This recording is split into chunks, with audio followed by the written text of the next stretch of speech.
কতগুলো বিষয় আছে আমাদের মনে রাখতে হবে। যখন ঈদে মিলাদুন্নবী সাল্লাল্লাহু আলাইহি ওয়াসাল্লামের প্রসঙ্গ আসে, বলে এটা বেদাত। আপনারা আপনাদের প্রতিষ্ঠানগুলোর বার্ষিক সভা করছেন না? আপনারা বিভিন্ন উপলক্ষে গ্যাদারিং করছেন না? ধর্মীয় আলোচনার নামে আপনারা ইজতেমা করছেন না? তো আপনারা যদি সংঘবদ্ধভাবে আপনাদের প্রাতিষ্ঠানিক বিষয়ে আলোচনা করা, মাদ্রাসা নিয়ে, আপনাদের একাডেমি নিয়ে, যেমন আমাদের সেনাপ্রধান সাহেবও একটা আনুষ্ঠানিকভাবে ইসলামিক প্ল্যাটফর্মের উদ্বোধন করেছেন কিনা? করেছেন। এগুলো আমাদের চোখের সামনে। তো ইসলামিক বিষয়টাকে আনুষ্ঠানিক রূপ দিয়ে গ্যাদারিং করে যদি ওপেনিং করা যায়, সেটা কি নবীর যুগে ছিল? এটা কি সওয়াব মনে করে করা হয়েছে নাকি গুনাহ মনে করে করা হয়েছে? সওয়াব মনে করে করা হয়েছে। তাহলে ইসলামিক বিষয়গুলো আলোচনার জন্য গ্যাদারিং করে প্রোগ্রাম আয়োজন করে যদি ডিসপ্লে করা, ওপেন সোর্সে পাবলিক প্লেসে দেয়া, কিংবা অনলাইনে সারা পৃথিবীর মানুষকে দেখানোটা যদি কল্যাণকর বিষয় হয়ে থাকে, একসাথে বসে নবীর নামে মাহফিল করে কোরআন ও সুন্নাহর আলোকে নবীর আলোচনা করাটা বেদাত কেন হবে?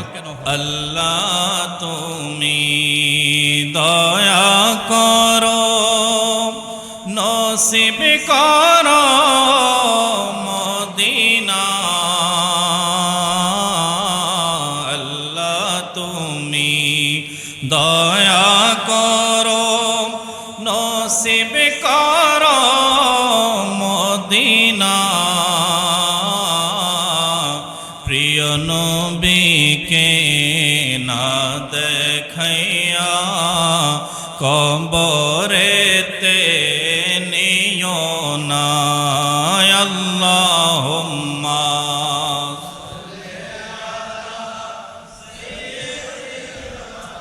মাওলানা মুহাম্মদ ওয়ালা আলি সাইয়্যিদিনা মাওলানা।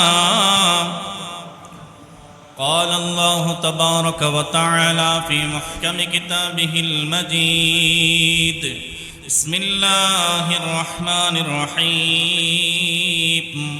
وما آتاكم الرسول فخذوه وما نهاكم عنه فانتهوا. صدق الله مولانا العظيم وبلغنا رسوله النبي الحبيب الكريم ونحن على ذلك من الشاهدين والشاكرين والحمد لله رب العالمين. مولاي صل وسلم دائما أبدا على حبيبك خير الخلق كلهم. الحمد لله والشكر لله والصلاة والسلام على خير خلق الله. মহামহিম রব্বুল আলমিন, আহকামুল হাকিমিন আল্লাহ জাল্লা মাজদুহুর আলিশান দরবারে পাকে অসংখ্য অগণিত শুকরিয়া আদায় করছি। রব্বুল আলমিন অত্যন্ত দয়া ও মেহেরবানি করে আজ পবিত্র সফরুল মুজাফফর শরীফের মহিমান্বিত বরকতময় জুমার দিবসে ঐতিহ্যবাহী হযরত জঙ্গি শাহ আল কুরাইশি রহমতুল্লাহি আলাইহি জামে মসজিদে ইবাদত বন্দেগীতে রত হওয়ার, মশগুল হওয়ার আল্লাহ সুবর্ণ সুযোগ আমাদের নসিব করছেন। রব তাআলা দরবারে শুকরিয়া আদায় করে মোহাব্বতের আওয়াজে পেশ করি আলহামদুলিল্লাহ। रसूल करीम रऊफ रहीम सरकार मुस्तफ़ा अहमद मुज्तबा मोहम्मद मुस्तफ़ा सल्लल्लाहु ताला अलैहि व आलिहि वसल्लम पवित्र दरबारे रिसालते दुरूद व सलामेर हादिया पेश करछि जे नबी আকরাম सल्लल्लाहु अलैहि वसल्लमर सदकाय रब्बुल आलमीन सुमहान दीन इस्लाम आमादेर नसीब करेছেন। रবের দরবারে আরো একবার শুকরিয়া আদায় করে বলি আলহামদুলিল্লাহ। रसूल करीम रऊफ रहीम सल्लल्लाहु अलैहि वसल्लम और साहबाए कराम, अहले बैत अतहार, ताबीन तबे ताबीन, आइमे मुजतहिदीन, आइमे शरीयत और आइमे तरीक़त, बिलखुसूस औलिया कामिलीन आमादेर पूर्वपुरुष कलमाए तौहीद उच्चारण करे जारा এই পৃথিবী থেকে বিদায় গ্রহণ করেছেন, সকলের প্রতি সশ্রদ্ধ সালাম এবং কৃতজ্ঞতা জ্ঞাপন করছি। রব্বুল আলামিন তাদের সকলের নিষ্ঠাপূর্ণ খেদমাতগুলো, অবদানগুলোকে কবুল এবং মঞ্জুর করুন, আমিন। সফরুল মুজাফফর শরীফ অত্যন্ত মহিমান্বিত এবং বরকতময় মাস। এই মাসের বেশ কিছু গুরুত্বপূর্ণ তাৎপর্য আমল সম্পর্কে বিগত জুমাগুলোতে আমরা জানার প্রয়াস পেয়েছি। সবাই বলি আলহামদুলিল্লাহ।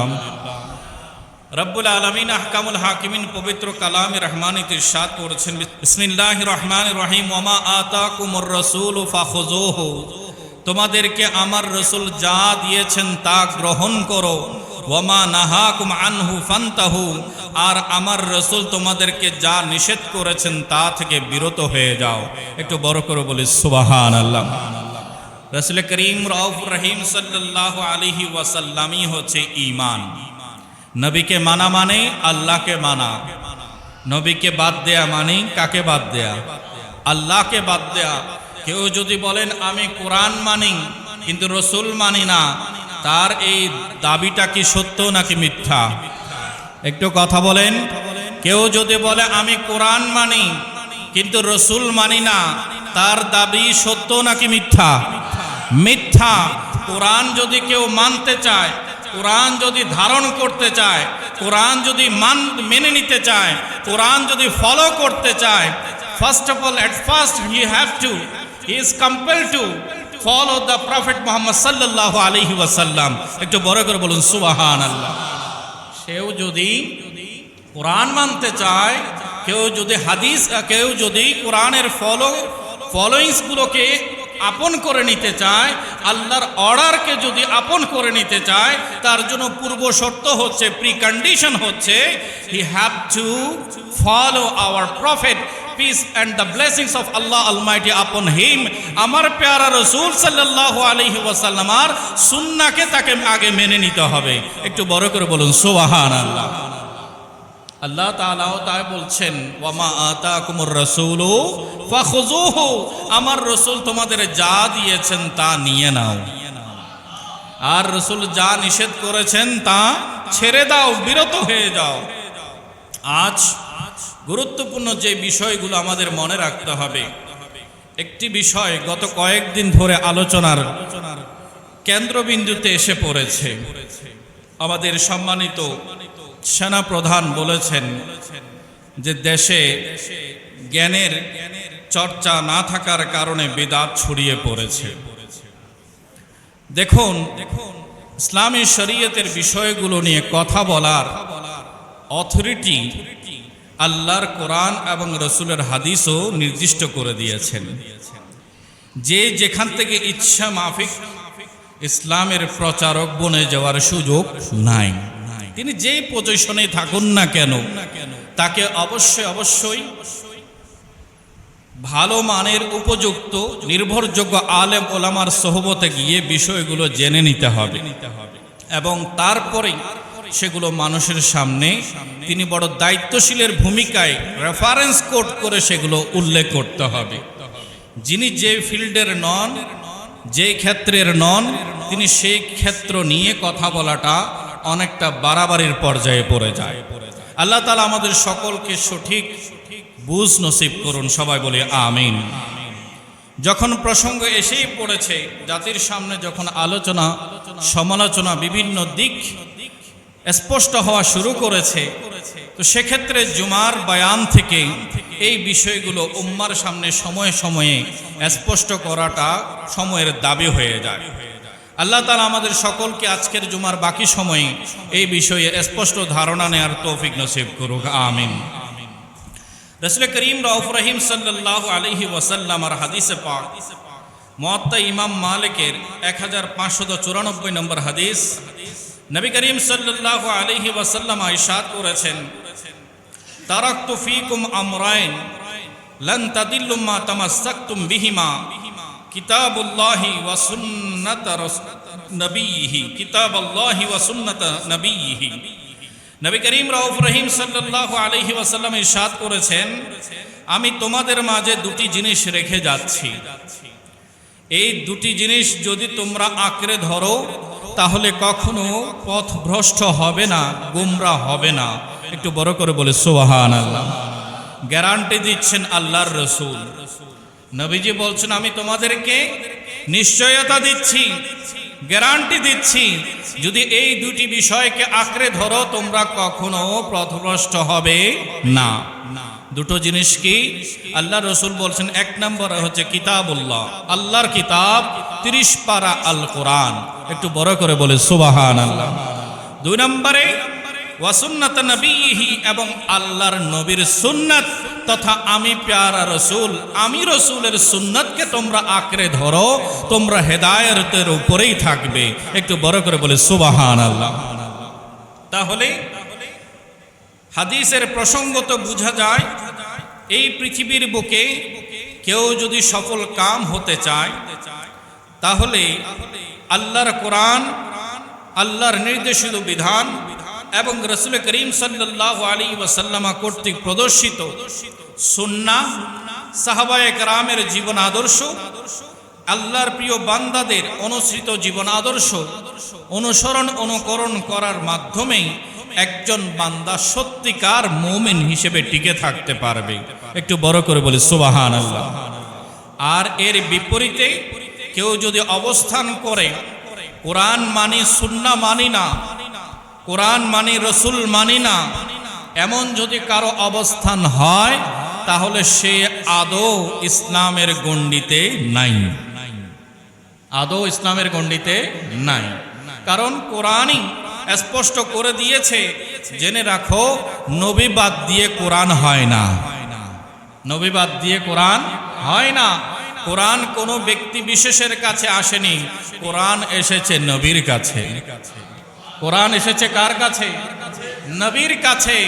আর নবীর বড় দয়া মেহেরবানি হয়েছে, তিনি সেটা নিজের কাছে না রেখে রবের সিদ্ধান্ত মোতাবেক গোটা উম্মতকে আল্লাহর এই রহমতের পরিচয় করিয়ে দিয়েছেন। তাই কোন বান্দা যদি ইসলামকে মানতে চায়, কোরআনকে মানতে চায়, আল্লাহর হুকুমকে মানতে চায়, নবীর বিকল্প নাই।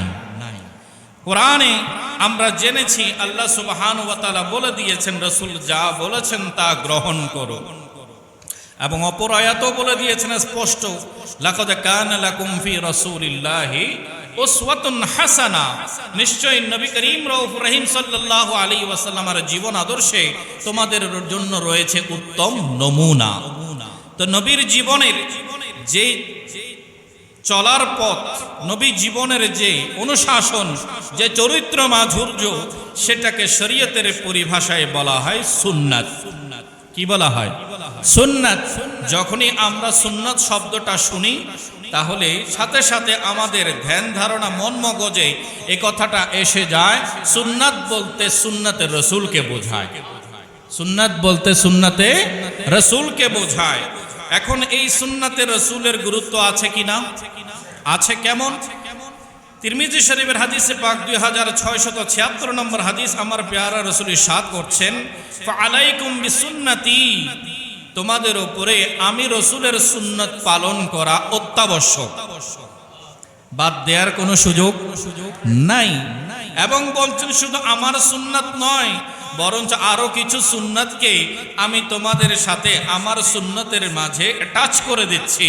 জেনে রাখো, ওয়া সুন্নাতিল খুলাফায়ে রাশিদিন আল মাহদিয়িন, আমার যারা খুলাফায়ে রাশিদিন, আমার সাহাবায়ে কেরাম, তাদের সুন্নাহকে অনুসরণ করা আমি নবী তোমাদের উপরে বাধ্যতামূলক করে দিয়েছি।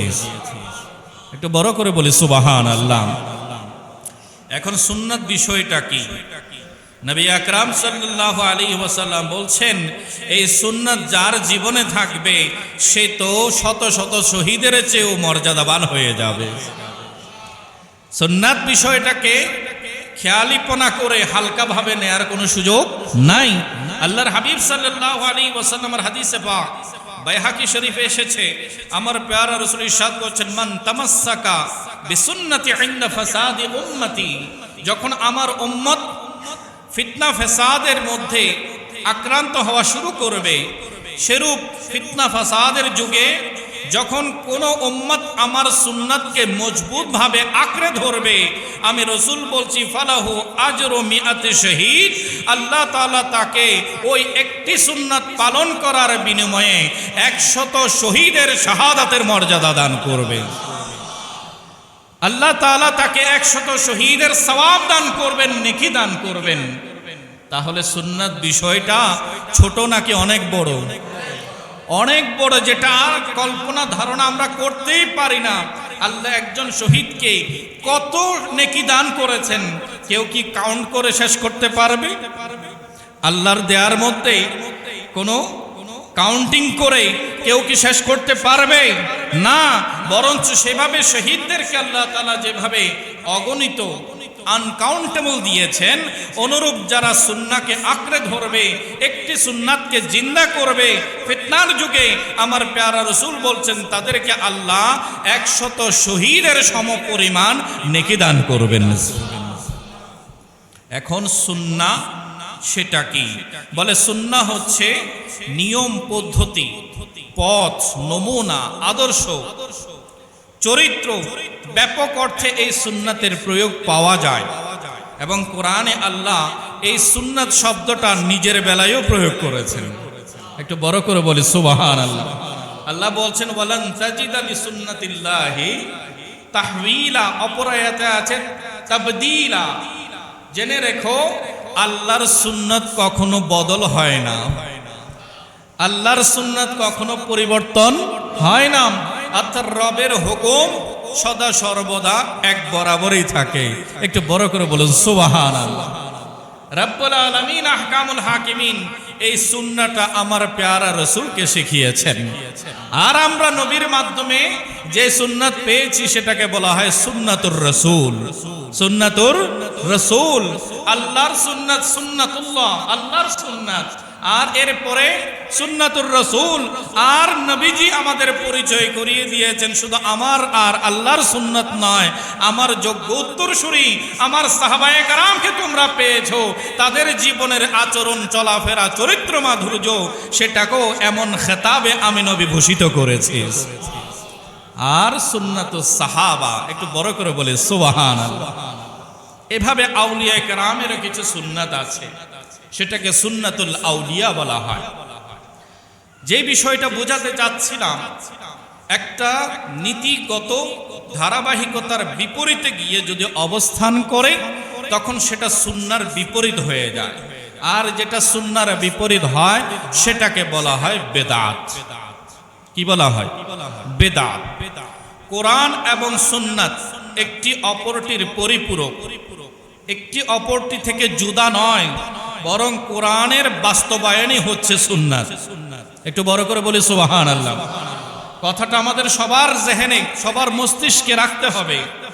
কোরআনের বাস্তবায়নের নাম, সবাই বলি কোরআনের বাস্তবায়নের নাম সুন্নাত। সুন্নাত কোনো নতুন আবিষ্কার নয়, সুন্নাত কোনো নতুন ফর্মুলা নয়। কোরআন যা বলেছে সেটা করে দেখানোর নাম সুন্নাত। কোরআন যা বলেছে সেটা করে দেখানোর নাম সুন্নাত, আর সেটা করে দেখিয়েছেন যিনি, তিনি হচ্ছেন রাসূলুল্লাহ। যিনি করে দেখিয়েছেন তার নাম কি? রাসূলুল্লাহ। ফরমান দিয়েছেন আল্লাহ, আল্লাহর ইরশাদ, আল্লাহর ওহীকে যিনি বাস্তব করে দেখিয়েছেন তিনি হচ্ছেন রাসূলুল্লাহ। সেজন্য কোরআনের বাস্তবায়নের নাম সুন্নাত। একটু বড় করে বলি সুবহানাল্লাহ। রাসূল করিম রউফ রহিম সাল্লাল্লাহু আলাইহি ওয়াসাল্লাম আদর্শের পূর্ণাঙ্গ রূপরেখায় হচ্ছে সুন্নিয়ত। আমরা একটা শব্দ জানি সুন্নিয়ত। সুন্নিয়ত, সুন্নিয়ত বা সুন্নি বিষয়টা কি? বলে আল্লাহর রাসূলের দেয়া আদর্শ, সেটার বাস্তবায়নের রূপ, যেটা আকৃতি, যে পরিচিতি, সেটার নামই হচ্ছে সুন্নিয়ত। একটু বড় করে বলে সুবহানাল্লাহ। এ আদর্শের লোকেরাই আহলে সুন্নাত ওয়াল জামাত পন্থী মুসলমান হিসেবে স্বীকৃত। গোটা উম্মতের মধ্যে ৭৩ ফেরকা হবে বলে আমার রাসূল ঘোষণা করেছেন। বলেছেন তন্মধ্যে ৭২ ফেরকা জাহান্নামে যাবে, এক সম্প্রদায়, এক ফেরকা জান্নাতি হবে।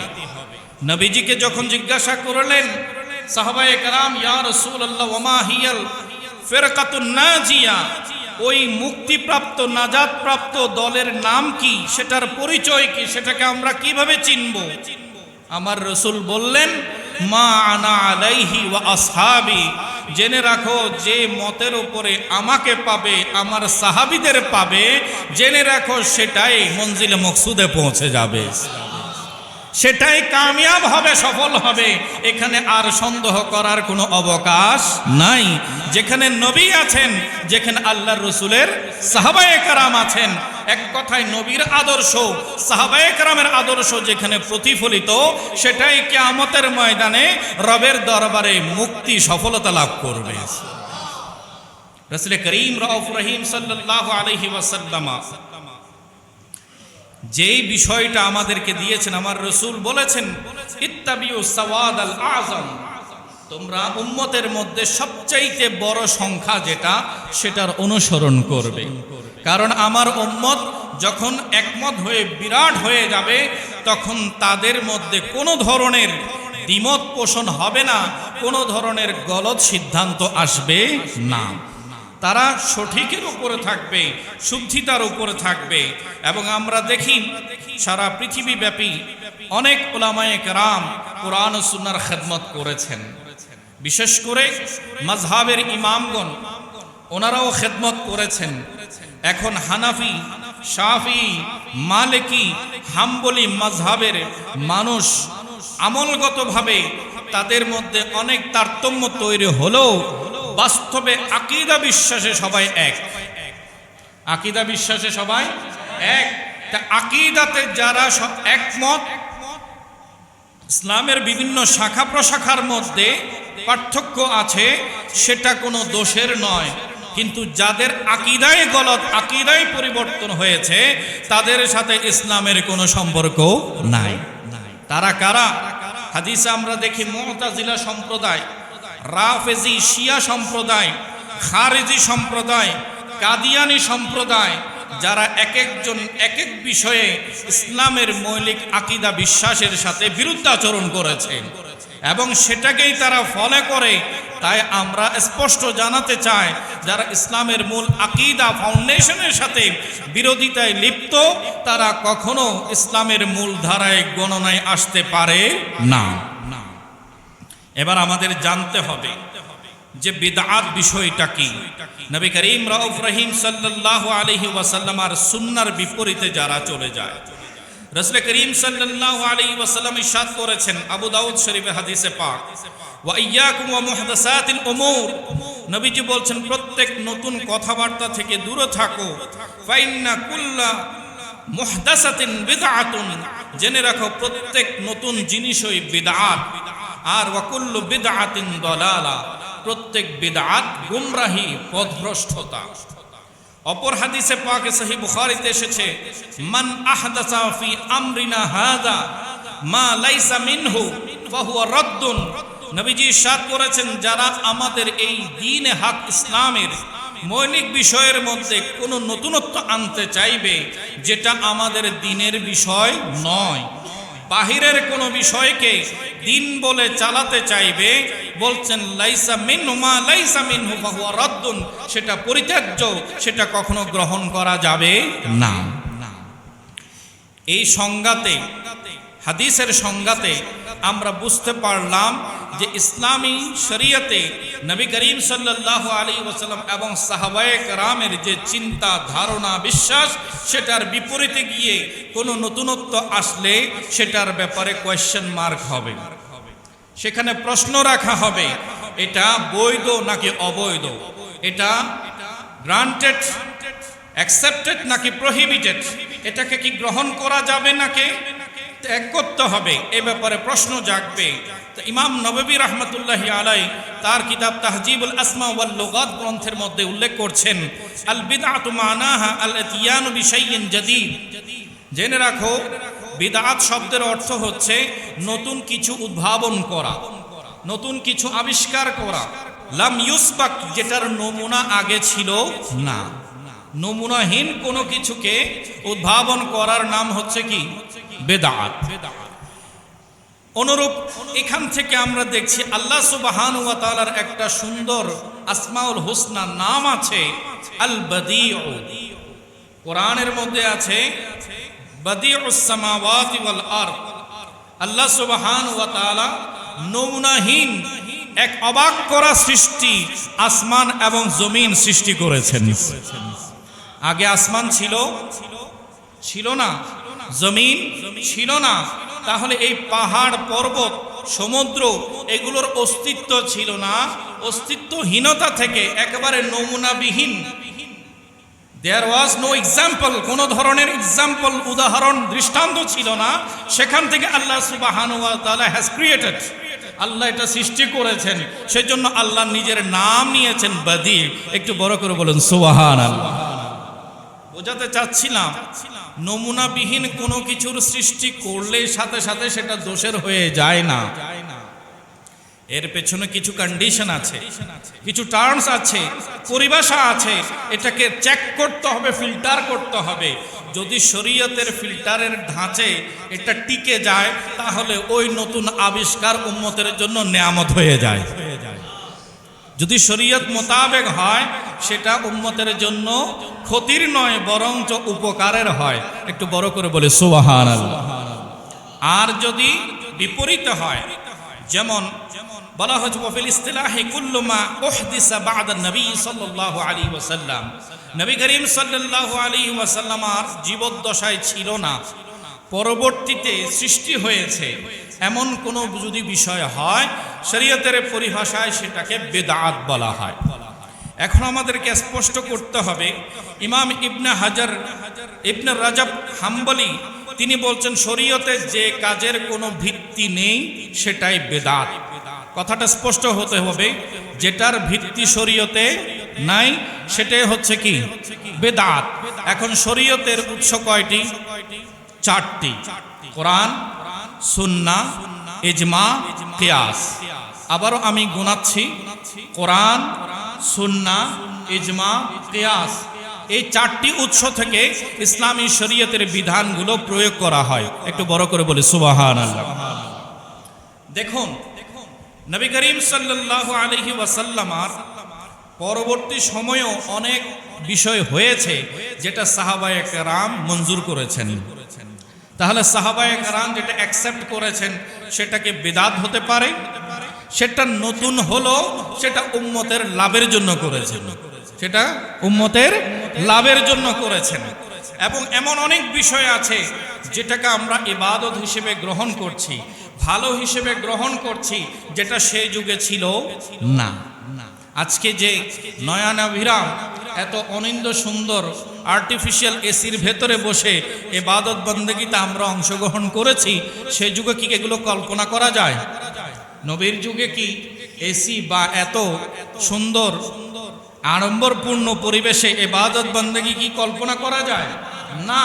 কিন্তু সময়ে যত পরিবর্তন হয়েছে, এই বিল্ডিংয়ে, এই মসজিদের জন্য, এই আলোকসজ্জার জন্য, এই ব্যবস্থাপনার জন্য, শীতাতপ নিয়ন্ত্রিত করার জন্য আল্লাহর বান্দারা অর্থ বিনিয়োগ করেছেন না? সেটা কি খারাপ হয়েছে নাকি ভালো হয়েছে? কথা বলি, ভালো হয়েছে। অনেক সময় দেখা যেত তীব্র গরমের কারণে মুসল্লিরা ঠিক নামাজের একামত চলাকালীন মসজিদে এন্টার করতেন, প্রবেশ করতেন। এখন আলহামদুলিল্লাহ এমন পরিবেশ হয়েছে, বান্দা ইবাদতও আসছে এবং মাথায় এটাও তার সেন্সে কাজ করছে, আমি যত আগে আল্লাহর ঘরে বসবো তত বেশি গরমের আক্রমণ থেকে নিরাপদ হয়ে যাব। সবাই বলি আলহামদুলিল্লাহ। আমি বাড়িয়ে বলছি না, আপনাদের সাথে যেটা রিলেটেড। হাদিসে পাকে আবু দাউদ শরীফের মধ্যে একটা হাদিস আছে যেখানে আল্লাহর রাসূল মসজিদে প্লাস্টার করতে পর্যন্ত নিষেধ করেছেন। প্লাস্টার করা, সিলিং করা, এগুলো কেন করা হয়? সুন্দরের জন্য। এখন নবীজি করিম সাল্লাল্লাহু আলাইহি ওয়াসাল্লাম তখন যে বিষয়ে সিদ্ধান্ত দিয়েছেন সেটা সে সময় উপযোগী, যে তোমরা প্লাস্টার করবে না, কারণ মানুষের মনোযোগ যেন কারুকার্যের দিকে না যায়, মানুষের মনোযোগ যেন সাজদায় থেকে আল্লাহর সাথে তার হৃদয় যেন নিবদ্ধ হয়ে যায়। একটু বড় করে বলুন সুবহানাল্লাহ। তাহলে নামাজের একাগ্রতা টিকিয়ে রাখার জন্য নজরের একটা ব্যাপার আছে কিনা? আপনার দৃষ্টি যদি এদিক সেদিক হরকত করে চলে যায়, তখন আপনার মনোযোগ নামাজ থেকে হ্রাস পাওয়ার সম্ভাবনা আছে। তো সেটার ব্যাপারে উলামায়ে কেরাম বলেছেন। কিন্তু আজকে আল্লাহর ঘর খানায়ে কাবা তো যারা ইবাদত করছেন, আগের সেই জরাজীর্ণ ভাব আছে নাকি বর্তমানে আধুনিক থেকে আধুনিকতর হয়ে গেছে? শুধু মডার্ন নয়, আল্ট্রা মডার্ন হয়েছে। সার্বক্ষণিক শীতাতপ নিয়ন্ত্রিত, সিসি ক্যামেরার দ্বারা নিয়ন্ত্রিত, এবং সেই ভিডিও ফুটেজ আমাদের স্যাটেলাইট মিডিয়াগুলোতে, চ্যানেলগুলোতে সরাসরি সম্প্রচার করা হচ্ছে। এই বিষয়গুলোকে কি আমরা খারাপ চোখে দেখি না ভালো চোখে দেখি? ভালো চোখে দেখি। যদিও নবীর যুগে ছিল না, যদিও নবীর যুগে ছিল না, কিন্তু পরে হয়েছে। গোটা উম্মতের রায়ে, উম্মতের চিন্তা চেতনা গবেষণায় এটা কি পক্ষে নাকি বিপক্ষে? পক্ষে। নবী করিম সাল্লাল্লাহু আলাইহি ওয়াসাল্লামও ১৫০০ বছর আগে আমাদের পক্ষে কথা বলেছেন। একটু বড় করে বলুন সুবহানাল্লাহ। নবীজি কি বলেছেন শুনুন। রাসূল করিম সাল্লাল্লাহু আলাইহি ওয়াসাল্লাম হাদিসে পাক, মুসলিম শরীফের হাদিস, আমার রাসূল ইরশাদ করছেন, মান সান্না ফিল ইসলামি সুন্নাতান হাসানাতান, যে ব্যক্তি ইসলামে নতুন কোন উত্তম রীতিনীতি জারি করবে, যে রীতিটা উত্তম হবে, সুন্নাতান হাসানাতান, যে সুন্নাতটা, যে রীতিটা উত্তম হবে, কল্যাণকর হবে, নবীজি বলছেন ফালাহু আজরুহা ওয়া আজরু মান আমিলা বিহা মিন বাদিহি মিন গায়রি আইয়ানকুসা মিন উজুরিহিম শাইয়ুন। বড় করে বলে সুবহানাল্লাহ। আমার রাসূল বলছেন, আমার উম্মতেরা যেটা আমি দেইনি, আমার ফর্মুলার বাহিরে গিয়ে উম্মতের কল্যাণে নতুন কোনো ফর্মুলা, কোনো রীতিনীতি যদি তারা চালু করেন, তৈরি করেন, যেটাতে উম্মতের লাভ আছে, কল্যাণ আছে, শরীয়ত কর্তৃক কোনো বাধা, শরীয়ত কর্তৃক কোনো বাধা নাই, যদি এমন হয়ে থাকে, আমার রাসূল বলছেন এটা করার কারণে আল্লাহ তাকে নেকি দিবে। কি দেবে? নেকি দেবে, সওয়াব দেবে। শুধু তাই নয়, বলছেন ওয়া আজরু মান আমিলা বিহা, তার ফর্মুলার উপরে যারা প্র্যাকটিস করবে, তার ফর্মুলাকে যারা অনুকরণ করবে, আল্লাহ তাআলা ওই ব্যক্তির আমলের সওয়াবও তাকে দান করবে। যে প্রথম স্টার্ট করেছে সে নিজেরটারও সওয়াব পাবে, এবং তাকে ফলো করে যারা আমল করেছে তাদের সওয়াবও পাবে। কে বলেছেন? রাসূলুল্লাহ। কে বলেছেন? রাসূলুল্লাহ। কথাগুলো মনে রাখবেন। এরপরে আমার প্যারা রাসূল বলছেন, যে ব্যক্তি আমল করেছে তার আমল করার কারণে যে সওয়াব আল্লাহ সেটা হুবহু দেবেন, সেখানে কোনো কিছু কর্তন করা হবে না, বরঞ্চ আল্লাহ তাআলা যে শুরু করেছে তাকে ডাবল সওয়াব দেবেন। একটু বড় করে বলে সুবহানাল্লাহ। এরপরে নবীজি বলছেন ওমান সান্না ফিল ইসলামি সুন্নাতান সাইয়্যাতান, আর যে ব্যক্তি কোনো খারাপ সুন্নাত, কোনো খারাপ রীতিনীতি চালু করবে, কানা আলাইহি বিজরুহা, আমার রাসূল বলছেন সেটার জন্য সে দায়ী হবে। যদি উম্মতের জন্য খারাপ হয়ে থাকে, অকল্যাণকর হয়ে থাকে, সেটার জন্য ওই ব্যক্তি কি হবে? দায়ী হবে। এবং বলছেন ওয়া বিজরু মান আমিলা বিহা মিন বাদিহি মিন গায়রি আইয়ানকুসা মিন আওজারিহিম শাইয়ুন। নবীজি বলছেন, এবং যত লোক সেটা অনুসরণ করবে তাদের কৃত গুনাহের জন্য সে দায়ী হবে। কারণ সে খারাপটা প্রচার করার কারণে মানুষ খারাপে অভ্যস্ত হয়ে যায়। ওই ব্যক্তিগুলো যা গুনাহ করছে, নেকির কাজ হলে সওয়াব যেমন পেত, গুনাহের কাজের কারণে তাকেও ওই গুনাহের শিকার হতে হবে। একটু বড় করে বলুন নাউজুবিল্লাহ। তাহলে নবীজির পরে নতুন হবে, নতুন সৃষ্টি হবে। আমার রাসূল বলেছেন কয় প্রকারে? 2 প্রকারে, একটা ভালো দিকে আর একটা খারাপ দিকে। ভালো দিকে হলে পুরস্কার, ভালো দিকে হলে কি? পুরস্কার। আর খারাপের দিকে হলে তিরস্কার। খারাপের দিকে হলে তিরস্কার, সেখানে সেটা গ্রহণযোগ্য হবে না। একটা কথা যে বলা হয়, প্রত্যেক বিদআত গুমরাহি, সব বিদআতই গুমরাহ। নতুন যা হবে সব কিছুই গুমরাহ। একটা কথা অনেকে বারবার আওরাতে শোনা যায়, আমি একটু স্পষ্ট করছি। যেমন আমাদের সেনাপ্রধানের বক্তব্য থেকেও নানান মিসকনসেপ্ট তৈরি হয়েছে, যেহেতু তিনি ব্যাখ্যা করেননি। ব্যাখ্যা ছাড়া কোনো তথ্য যখন মানুষের সামনে চলে আসে, তখন জনমনে নানান প্রশ্নের উদ্রেক হয়। এটা দোষের বিষয় নয়, এটা বিষয়টার অস্পষ্টতার কারণে হয়েছে। আমরা স্পষ্ট করতে চাই, আমলের কারণে কোনো বান্দা গুমরাহ হয় না। কেউ যদি নামাজ না পড়ে, আমি তাকে কি কাফের বলতে পারবো? একটু কথা বলেন। কেউ যদি রোজা না রাখে, তাকে কি কাফের বলা যাবে? কেউ যদি ইসলামী শরীয়তের কোনো একটা বিধান আমল না করে সেটার জন্য তাকে কাফের বলা যাবে না, বরঞ্চ তাকে এতটুকু বলা যেতে পারে সে কবিরা গুনাহ করেছে। নামাজ না পড়া কবিরা গুনাহ, সত্য না বলে মিথ্যা বলা কবিরা গুনাহ, হালাল না খেয়ে হারাম খাওয়া কবিরা গুনাহ। কিন্তু ঈমান ক্যান্সেল হয়ে গেছে এমন চরম ফতোয়াবাজি করার কোনো সুযোগ নাই। কিন্তু কেউ যদি বলে আমি আল্লাহ মানি না, আমি রসুল মানি না, আমি কোরআন বিশ্বাস করি না, এখন কি শুধু কবিরা গুনাহ নাকি বেঈমান? কথা বলি, বেঈমান। আমি আপনাদের সামনে কনসেপ্টটা ক্লিয়ার করতে চাই। একটা হচ্ছে আকীদা, বিলিভ, আপনার বিশ্বাস, যে মনোজগতের বিশ্বাসটা যদি পরিবর্তন হয়, তার জীবনে আমল থাকলেও সেই বেঈমান, তার জীবনে আমল থাকলেও কি বেঈমান। ইসলামী শরীয়তের অনুশাসনগুলোর বিপরীতে সে পালন করছে। আবার আল্লাহ রসুলের ব্যাপারে যে আকীদা বিশ্বাস রাখার কথা, যে বিলিফগুলো রাখার কথা, সেগুলোর ব্যত্যয় ঘটাচ্ছে, বিপরীত যাচ্ছে। তাহলে তার জীবনে আমল অনুশাসন থাকলেও ইসলামে বিলিফের বিপরীত অবস্থান করলে সে বেঈমান, তার আমলের কোনো গুরুত্ব নাই। আর কেউ যদি আকীদাগুলো, বিশ্বাসগুলোকে ঠিক ঠিক জায়গায় রেখেছে, কিন্তু আমলের ক্ষেত্রে তার কিছু গাফিলতি আছে, আমলের ক্ষেত্রে কিছু অবহেলা আছে, সে জুমাতে আছে 5 ওয়াক্ততে আসে না, অথবা 5 ওয়াক্তের মধ্যে কয়েক ওয়াক্ত পরে কয়েক ওয়াক্ত পরে না, তার মধ্যে তারতম্য সৃষ্টি হয়। রোজা রাখে আবার রোজা ভেঙে ফেলে, ইবাদতের মধ্যে পার্থক্য তৈরি হয়, পরিবর্তন আসে। সেটা কোনো শরঈ উযর বা কারণে নয়, নিজ ইচ্ছায় সে যদি এমন অসঙ্গতি করে ফেলে তার আচরণের মধ্যে, আমলের মধ্যে, তো শরীয়ত মোতাবেক তাকে বলা হয় ফাসেক। কি বলা হয়? ফাসেক। সে গুনাহগার, কিন্তু তাকে কেউ বেঈমান বলতে পারবে না। তাহলে মূল বিষয়টা কি? নতুন কোনো কাজ করলেই গুমরা হয়ে যায় না। গুমরাহি মানে হচ্ছে কাফের হয়ে যাওয়া। গুমরাহি মানে কি? কাফের হয়ে যাওয়া। আর আমল না করলে কিংবা আমল নতুন করে ফেললে সেটার কারণে তাকে গুনাহগার বলা যেতে পারে, কাফের বলা যেতে পারে না। ইসলামী শরীয়তে যেই কনসেপ্টটা নবী করিম সাল্লাল্লাহু আলাইহি ওয়াসাল্লাম দিয়েছেন, সেটার মর্ম কি?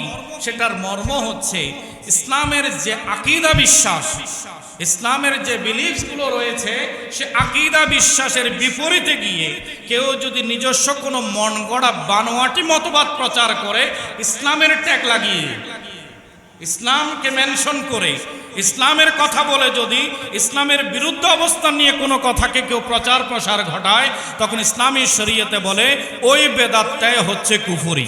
একটু বড় করে বলুন নাউজুবিল্লাহ। তাই আমাদের মনে রাখতে হবে, আমল করা বা আমল না করাতে গুমরাহি প্রমাণিত হয় না, গুমরাহিটা প্রমাণিত হয় আকীদার পরিবর্তন ঘটালে। আকীদার পরিবর্তন ঘটালে গুমরাহিটা প্রমাণিত হয়। সেজন্য আমাদের মনে রাখতে হবে, যারা রাফেজি, খারেজি, শিয়া, কাদিয়ানি এবং যে 72 ফিরকার লিস্ট আছে, অনলাইনে আপনারা সার্চ দিলে পাবেন যে এরা বাতিল। এরা ইসলামের লেবাসে থাকলেও এদের আকীদা বিশ্বাসের সাথে ইসলামের মূলধারা আহলে সুন্নাত ওয়াল জামাতের সাথে দূর দূর কোনো সম্পর্ক নাই।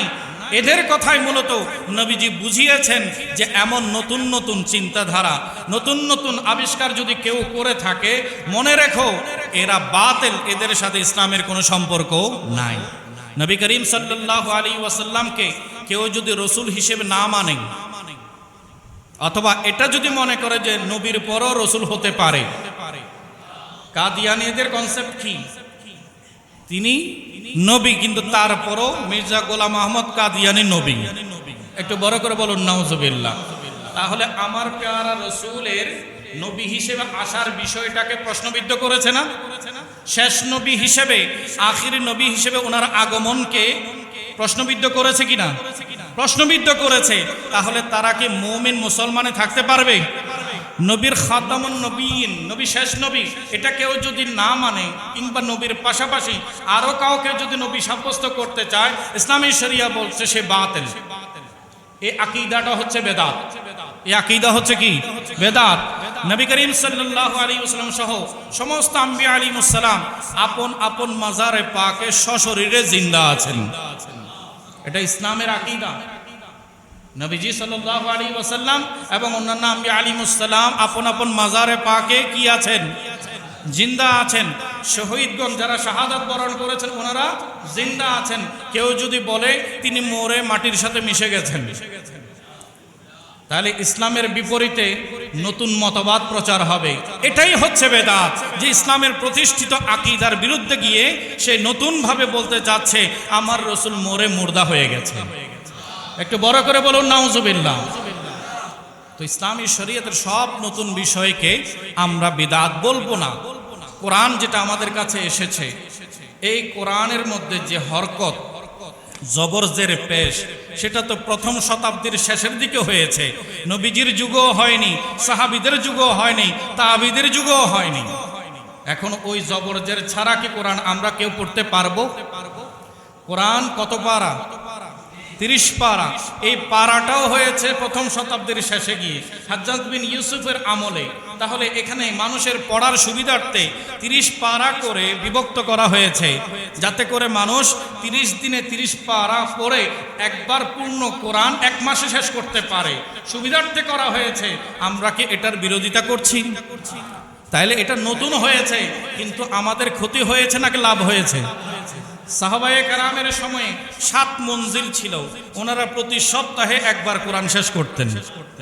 7 দিনের জন্য কতটুকু পরিমাণ পড়বেন ওনারা সেটাকে মঞ্জিল করে ভাগ করে নিয়েছেন। এটা আল্লাহর রাসূল করে দেননি, সাহাবায়ে কেরাম নিজেদের পড়ার সুবিধার্থে করেছেন। কিন্তু ওই 7 মঞ্জিল আমরা মানি কিনা? কথা বলেন, মানি কিনা? মানি।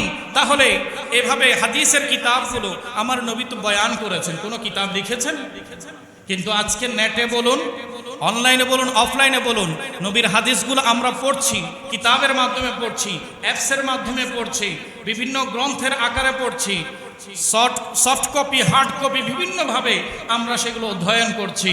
তাহলে মিডিয়ামটা আধুনিক হয়েছে, কিন্তু নবীর হাদিস বরাবর আছে কিনা? কথা বলেন, আছে কিনা?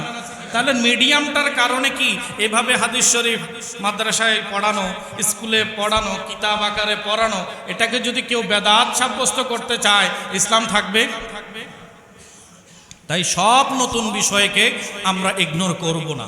কতগুলো বিষয় আছে আমাদের মনে রাখতে হবে। যখন ঈদে মিলাদুন্নবী সাল্লাল্লাহু আলাইহি ওয়াসাল্লামের প্রসঙ্গ আসে, বলে এটা বেদাত। অথচ আপনারা আপনাদের প্রতিষ্ঠানগুলোর বার্ষিক সভা করছেন না? আপনারা বিভিন্ন উপলক্ষে গ্যাদারিং করছেন না? ধর্মীয় আলোচনার নামে আপনারা ইজতেমা করছেন না? তো আপনারা যদি সংঘবদ্ধভাবে আপনাদের প্রাতিষ্ঠানিক বিষয়ে আলোচনা করা, মাদ্রাসা নিয়ে, আপনাদের একাডেমি নিয়ে, যেমন আমাদের সেনাপ্রধান সাহেবও একটা আনুষ্ঠানিকভাবে ইসলামিক প্ল্যাটফর্মের উদ্বোধন করেছেন কিনা? করেছেন। এগুলো আমাদের চোখের সামনে। তো ইসলামিক বিষয়টাকে আনুষ্ঠানিক রূপ দিয়ে গ্যাদারিং করে যদি ওপেনিং করা যায়, সেটা কি নবীর যুগে ছিল? এটা কি সওয়াব মনে করে করা হয়েছে নাকি গুনাহ মনে করে করা হয়েছে? কথা বলেন। সওয়াব মনে করে করা হয়েছে। তাহলে ইসলামিক বিষয়গুলো আলোচনার জন্য গ্যাদারিং করে, প্রোগ্রাম আয়োজন করে যদি ডিসপ্লে করা, ওপেন সোর্সে, পাবলিক প্লেসে দেয়া, কিংবা অনলাইনে সারা পৃথিবীর মানুষকে দেখানোটা যদি কল্যাণকর বিষয় হয়ে থাকে, একসাথে বসে নবীর নামে মাহফিল করে কোরআন ও সুন্নাহর আলোকে নবীর আলোচনা করাটা বেদাত কেন হবে? সেখানে কি উম্মতের জন্য কল্যাণের নাই? নবীকে উম্মত যত বেশি জানবে, তত বেশি কোরআন ও সুন্নাহকে জানতে পারবে। আর নবীকে জানার মাহফিলের নাম হচ্ছে ঈদে মিলাদুন্নবী। নবীকে জানার মাহফিলের নাম কি? ঈদে মিলাদুন্নবী। শবে বরাত উদযাপন করা বেদাত, লাইলাতুল কদর উদযাপন করা বেদাত, আখিরি চাহার সোমবার করা বেদাত। আরে ভাই, বেদাত ট্যাগ লাগানোর আগে কনসেপ্টটাকে ক্লিয়ার করো। সেখানে করাটা হচ্ছে কি? শবে বরাতে কি নাচ গান হয় নাকি ইবাদত হয়? ইবাদত হয়। আর ওই রাতে ইবাদত করার টেক্সট হাদিস শরীফে আছে কিনা? আছে। আমরা তো বারবার আপনাদেরকে টেক্সট দিয়ে, দলিল দিয়ে প্রমাণ করছি, বুঝাচ্ছি। তো যেখানে স্পষ্ট তো নবীর ইরশাদ আছে, নবীর কথার উপর আর কার কথা হতে পারে? সৃষ্টির মধ্যে নবীর কথাকে ইগনোর করবে, অবহেলা করবে কারো দুঃসাহস দেখানোর সুযোগ আছে? তো যারা দেখাচ্ছে এরাই আসল বেদাতি। যারা নবীর বিরোধিতা করছে এরাই হচ্ছে কি? বেদাতি। আর যারা নবীর ফলোয়ার, নবীকে মহাব্বত করে, নবীকে নিয়ে আলোচনা করে, নবীর উপরে দুরূদ শরীফ পড়ে, নবীকে নিয়ে সারা পৃথিবীর ব্যাপী সকল মানুষকে জানান দেয়, দেখো দেখো আমার নবীকে নিয়ে তোমরা স্টাডি করো, আমার নবী এত মহান ছিলেন না, আমার নবী কোনো পার্থক্য তৈরি করেননি, গোটা জগৎবাসীর জন্য রাহমাতুল্লিল আলামিন হয়ে এসেছেন। বাস এই কথাটাই তো পৌঁছানোর জন্য 12 রবিউল আউয়ালে বের হয় যে আমার নবী শুধু মুসলমানের নবী নয়, গোটা কুল কায়নাতের নবী। সবে বরাতেও আমরা সে ইবাদত করি যেটা আমার নবী শিখিয়েছেন, সবে কদরও আমরা সে ইবাদতই করি যেটা আমার নবী আমাদের শিখিয়েছেন।